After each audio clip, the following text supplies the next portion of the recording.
Bem-vindos ao canal Arqueobook. Pessoal, hoje a gente começa uma exploração bem interessante em várias partes, sobre um tema que, nossa, mexe com a curiosidade há séculos, os jesuítas.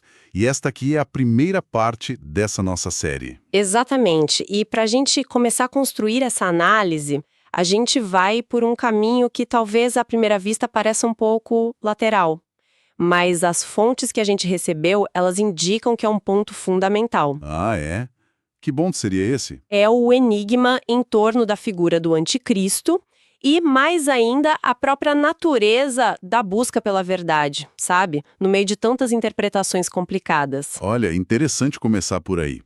Porque, geralmente, né, quando a gente ouve falar de jesuítas, vem logo na cabeça educação, missões, talvez umas polêmicas históricas, mas por que focar nesse enigma específico do anticristo para começar a entender a companhia de Jesus? Então, porque, segundo o material que a gente analisou, entender como certas ideias sobre profecia, sobre essas figuras apocalípticas, como elas surgiram, como se consolidaram, como foram debatidas ao longo da história do cristianismo, isso é crucial Crucial para quê exatamente? para contextualizar o ambiente intelectual, religioso, onde os jesuítas surgiram e atuaram, entende? Muitas das polêmicas, das percepções sobre eles, que a gente vai ver mais pra frente, elas estão ligadas a essas grandes narrativas escatológicas, né? Sobre o fim dos tempos. Entendi.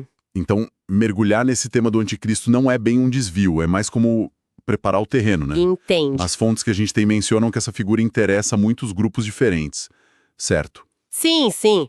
O material indica que a figura do anticristo tem sido, assim, alvo de especulação, de interpretação por uma variedade enorme de tradições religiosas, de pensadores ao longo dos séculos. Desde gente dentro do cristianismo até. Exato. Passando por visões no Islã e até grupos mais modernos também. É um tema que mexe com medos, com esperanças bem profundas, né? E as fontes que a gente está analisando, elas propõem uma abordagem diferente para esse tema. Algo meio fora da caixa. Olha, elas convidam a gente a fazer uma análise mais crítica, sabe? Das origens de certas interpretações que acabaram se tornando muito influentes. A proposta não é bem trazer uma teoria nova, mas investigar solidez às bases de algumas ideias que são tidas como tradicionais. Tipo, desafiar um pouco o que a gente ouve por aí. É, desafiar quem está ouvindo a sair um pouco da zona de conforto, questionar aquilo que talvez sempre foi aceito como fato. É um exercício de pensamento crítico mesmo, aplicado à história das ideias religiosas. Bom, então vamos tentar desempacotar isso aí, começando pelas raízes. O que essas fontes falam sobre os primeiríssimos ensinamentos ou as primeiras grandes discussões sobre o anticristo? Bom, as discussões sobre uma figura que seria oposta a Cristo, elas já circulavam lá no começo, né, na comunidade cristã primitiva, século I. Mas o material que a gente está vendo, ele foca mais em ensinamentos específicos de figuras importantes da igreja dos séculos seguintes. Figuras que tiveram impacto, mas que também geraram perguntas. Isso, um impacto duradouro, mas que levantaram questionamentos bem sérios já naquela época e principalmente quando a gente olha para isso hoje com a perspectiva histórica. E quem são essas figuras? E que ensinamentos são esses que as fontes apontam como, digamos, problemáticos ou, no mínimo, questionáveis? As fontes mencionam dois nomes principalmente. Cirilo de Jerusalém, que foi um bispo bem influente lá do século IV, e Hipólito de Roma, um teólogo mais antigo ainda, que viveu entre os séculos II e III. Cirilo e Hipólito. E os dois fizeram afirmações bem específicas sobre a origem do anticristo. Afirmações específicas. Que tipo de detalhe eles deram? O Cirilo, por exemplo, o material cita ele dizendo que o anticristo seria um mágico, um feiticeiro, que viria para enganar principalmente os judeus, né, antes da segunda vinda de Cristo. E o ponto crucial que as fontes destacam é a afirmação dele de que essa figura viria da tribo de Dan. Da tribo de Dan. Nossa, isso é muito específico. Só para contextualizar o pessoal, as tribos de Israel formadas pelos descendentes dos filhos de Jacó, lá do Antigo Testamento. Mas por que Dan especificamente? As fontes explicam a lógica do Cirilo? Olha, as fontes não entram em todos os detalhes da argumentação dele, mas mencionam que ele se baseava em interpretações de algumas passagens bíblicas, tipo Deuteronômio. Mas o mais interessante é que o Hipólito, que escreveu mais de um século antes do Cirilo, Mostra essa mesmíssima origem. O material até cita o Hipólito dizendo algo tipo: assim como Cristo nasceu da tribo de Judá, o anticristo nascerá da tribo de Dan.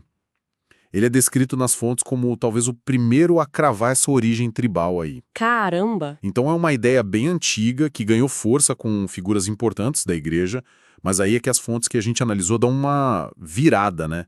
Elas classificam essas afirmações como absurdas. É uma palavra forte. Qual a base para essa crítica tão direta no material? A crítica principal, do jeito que está apresentada nas fontes, não é nem teológica, a princípio. É mais histórica e cronológica mesmo. Histórica. Como assim? O argumento é que na época em que o Cirilo e o Hipólito escreveram, pensa aí, século II a IV depois de Cristo, a tribo de Dan, como uma entidade tribal, sabe, separada, identificável, ela simplesmente não existia mais. Como assim não existia?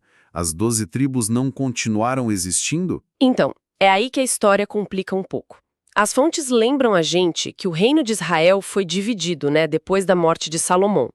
O reino do norte, que tinha 10 tribos, incluindo Dan, foi conquistado pelos assírios lá no século VIII a.C. Século VIII a.C. Pera, isso é tipo uns 900 a 1100 anos antes do Hipólito e do Cirilo escreverem. Exatamente, muito tempo antes. É uma diferença enorme de tempo. Nossa.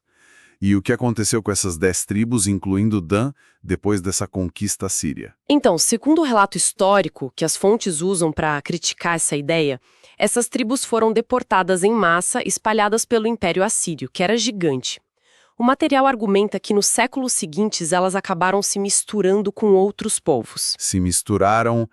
E, em muitos casos, abandonaram as tradições religiosas específicas deles, adotaram práticas pagãs locais. Com isso, elas perderam a identidade coletiva que tinham. Foram assimiladas, sabe? Se dissolveram entre outros povos. Entendi. Então, a ideia de que o anticristo viria da tribo de Dan, lá no século II, III, IV, depois de Cristo, seria um anacronismo, tipo, falar de uma coisa que já tinha desaparecido da história séculos antes. Exatamente, essa é a inconsistência que o material aponta.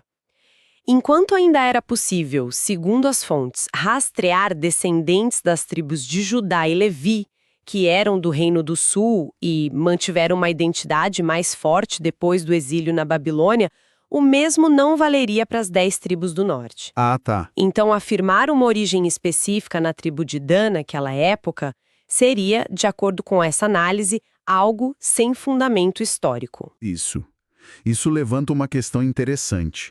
Se a base histórica era tão frágil assim, como é que essa ideia do Cirilo e do Hipólito sobre a tribo de Dan pegou e continuou existindo por tanto tempo? As fontes falam sobre o impacto dessas ideias, mesmo com essa inconsistência. O material não entra a fundo no porquê dessa ideia específica ter persistido tanto, mas toca num ponto mais geral que é bem relevante: o contexto da época. A Idade Média, por exemplo. Isso. Durante boa parte da Idade Média, o acesso direto às escrituras, aos registros históricos, era muito limitado para a maioria das pessoas, né? O pessoal dependia muito do clero para obter informação. Sim, a leitura não era algo comum para todo mundo. Pois é. E isso, segundo as fontes, criou um ambiente onde certas interpretações, mesmo que tivessem bases, digamos, questionáveis, podiam ser passadas para frente e aceitas sem muita verificação pela população em geral. Faz sentido. A autoridade da fonte, né? Figuras como Cirilo, Hipólito. Mais a dificuldade de checar a informação por conta própria, isso poderia ter ajudado a ideia a se firmar, mesmo que a base histórica não fosse tão sólida. Precisamente. E o ponto que as fontes querem destacar não é só, derrubar essa ideia específica da tribo de Dan. É mais usar isso como um estudo de caso, sabe? Um exemplo? Um exemplo de como uma interpretação pode se tornar influente e como é importante a gente ter um olhar crítico, verificar os fundamentos históricos, lógicos, daquilo que apresentam para a gente como verdade. Principalmente em temas tão carregados, né, emocional e espiritualmente, como profecia sobre o fim dos tempos. Então, essa análise inicial é quase como um alerta de método, digamos assim. Um convite para a gente não aceitar as coisas passivamente, mesmo que venham de fontes antigas ou respeitadas, mas para investigar, questionar, checar as bases. Exatamente isso. O que é fascinante aqui e que faz a ponte para a nossa série sobre os jesuítas é justamente essa tensão, sabe? Entre a tradição, a autoridade e a busca pela verdade baseada em evidência, em lógica. As fontes nos convidam a ter essa postura investigativa. Elas sugerem que entender como essas primeiras interpretações sobre o anticristo, como essas possíveis fragilidades se estabeleceram, ajuda a gente a compreender o terreno complexo de crenças, de debates que existia séculos depois, quando a Companhia de Jesus entra em cena. Agora eu estou pegando melhor a conexão. Analisar como essas ideias iniciais se formaram e foram criticadas nos prepara para entender as dinâmicas que vieram depois, onde os jesuítas se tornaram personagens importantes. Seja como intérpretes dessas ideias, Ou até como alvos de algumas interpretações proféticas, né? Como a gente deve ver mais pra frente na série. perfeito. É como se a gente estivesse limpando o terreno, examinando as fundações antes de começar a construir o prédio da análise sobre os jesuítas. A gente precisa entender as ideias que já existiam, as controvérsias que estavam ali latentes, as formas de interpretar que estavam em jogo. Essa questão da tribo de Dan é só um primeiro exemplo dessa complexidade toda. E essa complexidade, essa necessidade de um olhar crítico, parece ser o fio condutor que as fontes querem estabelecer desde já, né? Não é só sobre história antiga, mas sobre como a gente lida com informação e crença hoje em dia. Sem dúvida alguma. A reflexão que o material propõe vai além do século IV. Ela pergunta pra gente, como nós hoje avaliamos as informações que chegou até nós? A gente está disposto a confrontar ideias que são familiares ou confortáveis se a investigação aponta para inconsistências? Esse é o desafio que essa análise inicial lança. Um desafio bem relevante. Então, só para recapitular o que a gente explorou nessa primeira parte, a gente mergulhou nesse fascínio pelo enigma, especialmente o do anticristo, e vimos como as fontes que a gente analisou nos levam a questionar criticamente as bases históricas de interpretações bem antigas e influentes. Começa a ideia da origem na tribo de Dan, né? Atribuída a Hipólito e Cirilo. Isso. E a gente estabeleceu a importância de ter essa abordagem crítica e investigativa como uma ferramenta essencial para navegar por esses temas complexos de história, de religião. Exato. E mostramos como, segundo as fontes, mesmo ideias de figuras muito importantes podem e devem ser analisadas à luz da evidência histórica que a gente tem disponível. E também mostramos por que entender essa dinâmica de como as interpretações se formam e são questionadas é um passo fundamental antes da gente abordar a história dos jesuítas e o papel deles nesse cenário todo. Exatamente. Foi o nosso aquecimento, a preparação do terreno. Na próxima etapa da nossa análise, a gente vai avançar no tempo. Vamos começar a explorar como os debates sobre profecias, sobre a figura do anticristo, se intensificaram, se transformaram. Principalmente com a Reforma Protestante, né? Principalmente com o impacto da Reforma Protestante, sim. E como os jesuítas surgem nesse contexto e passam a ser parte central dessas discussões todas. Ótimo! Então fica aí a reflexão proposta pelas fontes que a gente analisou hoje, né? Algo para a gente pensar até o nosso próximo encontro, até onde vai a nossa disposição para investigar os fundamentos das nossas próprias certezas, mesmo quando essa investigação leva a gente por caminhos inesperados ou desconfortáveis. Continuando nossa conversa, vamos mergulhar hoje nessa figura tão complexa, né? O anticristo. A gente vai seguir o rastro dele desde as primeiras ideias lá na igreja primitiva até o que surgiu durante a Reforma Protestante. Isso, e o material que a gente tem aqui é bem rico, né? Dá para ver como essa figura foi sendo entendida e, às vezes, assim, completamente repensada ao longo do tempo. Exato.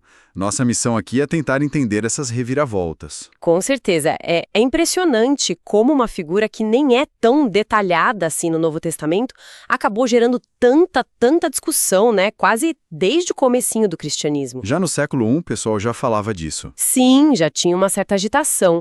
E os primeiros que a gente tem registro, assim, de escreverem mais organizadamente sobre o tema foram aqueles que a gente chama de padres da igreja, sabe? Ah, sim, os primeiros teólogos importantes. E um nome que aparece bastante aqui nos nossos papéis é o Cirilo de Jerusalém, lá do século IV. Uhum. Ele tinha uma visão bem específica, parece, que o anticristo seria tipo um mágico, um feiticeiro, Isso. aparecendo antes da volta de Cristo e que ia enganar principalmente os judeus. E o mais curioso, talvez, é ele dizer que o anticristo viria da tribo de Dan, baseado no Antigo Testamento. Isso é bem pontual. Muito pontual. O Cirilo fez essa conexão lendo umas passagens de Deuteronômio que, para ele, indicavam que a tribo de Dan ia se afastar de Deus, sabe? Mas, olha que interessante, essa ideia de Dan não foi só dele. Ah, não. Não. Os textos indicam que o Hipólito de Roma, que viveu bem antes, lá pelo século II e III, provavelmente foi o primeirão a levantar essa bola, a articular essa teoria. Sério? Antes do Cirilo? Sim, bem antes. Ele chegou a descrever o anticristo de um jeito bem dramático. Algo tipo, da tribo de Dan nascerá e se levantará o tirano e rei, um juiz terrível, filho do diabo. Pesado, né? Mostra a força que essa figura já tinha naquela época. Nossa, que descrição forte mesmo. Mas o material que a gente analisou também fala que essas afirmações sobre a tribo de Dan eram, eu estou citando aqui, absurdas, mesmo para a época. Por que era tão implausível assim? Então, o problema maior era que não batia com a realidade histórica daquele tempo, sabe? Pra gente entender isso, tem que voltar mais ainda na história. Ok. As 12 tribos de Israel, como um bloco unido, político, geográfico, já não existiam fazia séculos. Especificamente, as 10 tribos do norte, incluindo Dan, foram dominadas e levadas embora pelos assírios lá pelo século 8 a.C. Muito tempo antes. Muito antes. E o que a história e a arqueologia mostram é que lá no exílio, essa galera se misturou com outros povos do Oriente Médio, e como eles já tinham, segundo a própria Bíblia, se afastado das práticas religiosas de Jerusalém e adotado coisas paganas, essa dispersão acabou levando a uma mistura cultural, étnica. Ou seja, a tribo de Dan como um grupo separadinho de onde podia sair alguém séculos depois, isso já era coisa do passado. Exatamente, na época do Hipólito e do Cirilo, séculos depois dessa deportação assíria, falar que alguém ia surgir da tribo de Dan era meio fora de época, sabe? Anacrônico. Não refletia mais como o povo judeu e o Oriente Médio estavam organizados socialmente. Entendi. Por isso que, embora a ideia tenha circulado, ela não tinha uma base muito firme nos fatos, né? O que, claro, enfraquecia um pouco essas provisões para quem olhava de forma mais crítica, mesmo naquela época. Essa falta de conexão entre a teoria e a história é um ponto bem interessante de notar. Faz todo sentido. E essa dificuldade de checar a informação, ou talvez uma pendência a interpretar as coisas de forma mais simbólica, parece que piora no período seguinte, né? Na Idade Média. O cenário que os documentos descrevem é de um distanciamento ainda maior das escrituras pro povão. Aí a gente entra num período longo, né? E bem complexo. Uma coisa que marcou muito a Idade Média na Europa foi essa barreira para acessar a Bíblia. Analfabetismo, né? Isso, analfabetismo era geral. E mesmo para quem sabia ler, os textos religiosos eram quase todos em latim, uma língua que o povo não falava no dia a dia. As cópias eram feitas à mão, raras, caras, ficavam mais guardadas nos mosteiros, nas igrejas. Essa distância toda, física e da língua mesmo, criou um vazio, sabe? Um vazio de conhecimento direto da Bíblia para a maioria das pessoas. E esse vazio, pelo que eu entendi do material aqui, acabou sendo preenchido por outras coisas, né? Exatamente.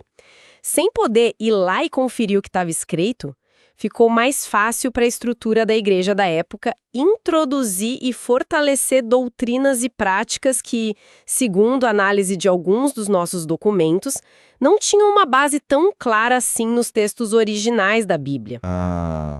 É nesse contexto que começam a florescer ideias como o purgatório, aquela ideia de um lugar de purificação depois da morte, antes de ir para o céu, a prática de vender indulgências. As indulgências, que eram tipo certificados, né?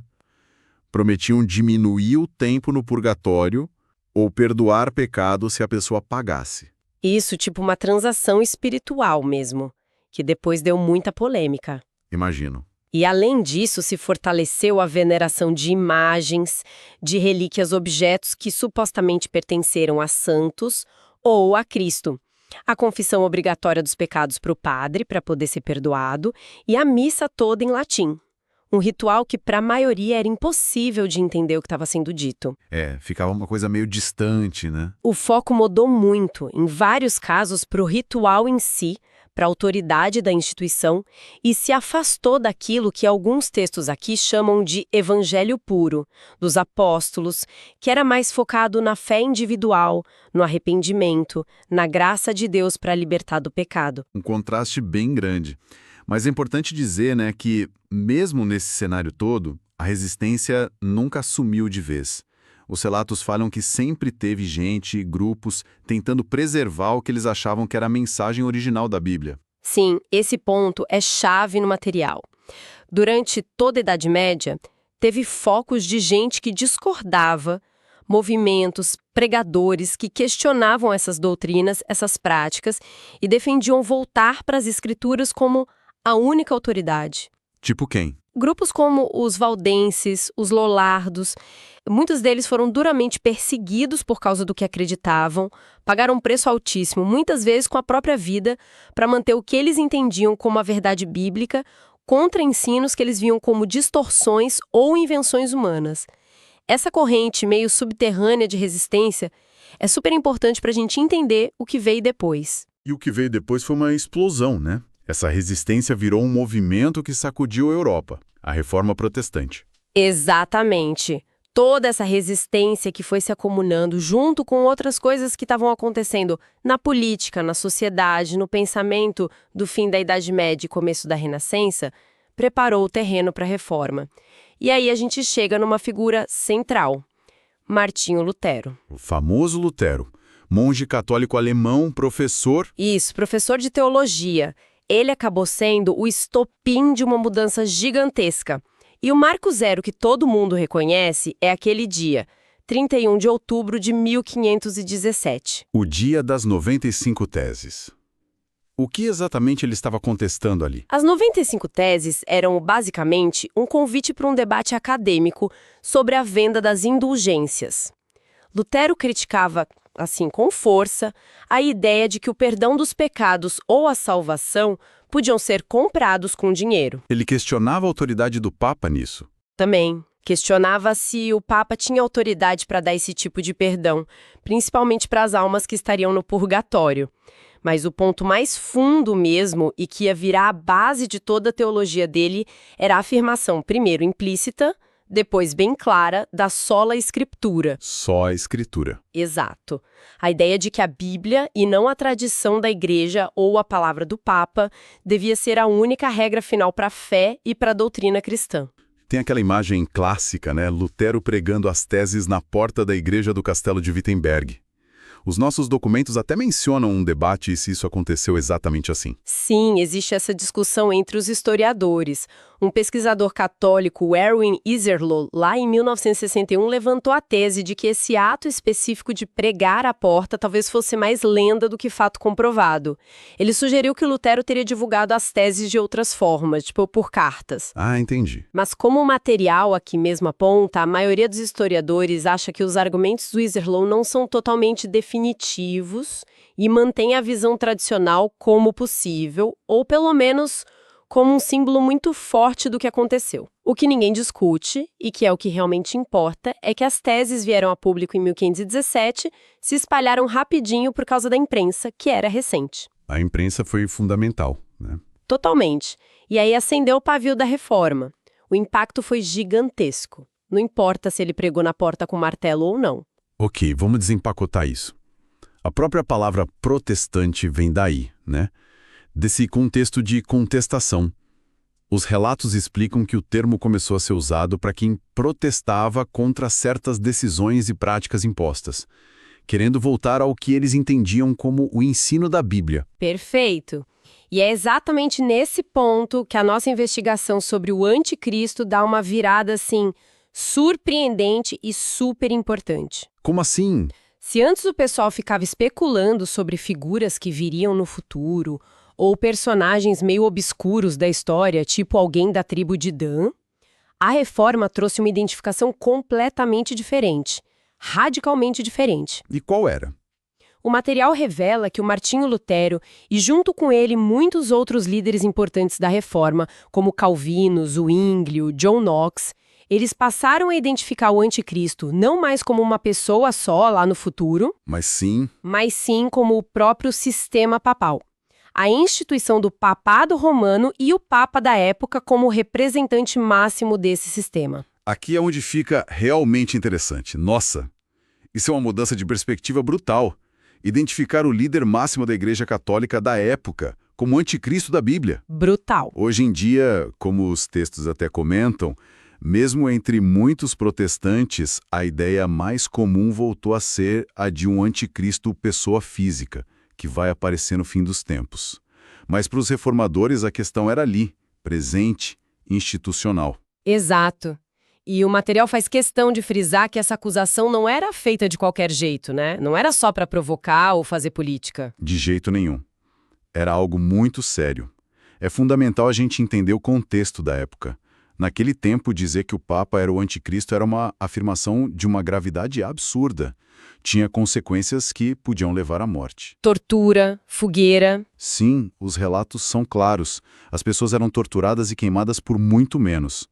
Então, para chegar nessa conclusão, era preciso ter uma convicção muito profunda e, segundo eles, muito bem baseada nas Escrituras. Não era só um xingamento, então. Longe disso. Era, de acordo com os documentos que a gente tem, o resultado de pesquisas profundas na Bíblia, especialmente nos livros proféticos como Daniel e Apocalipse.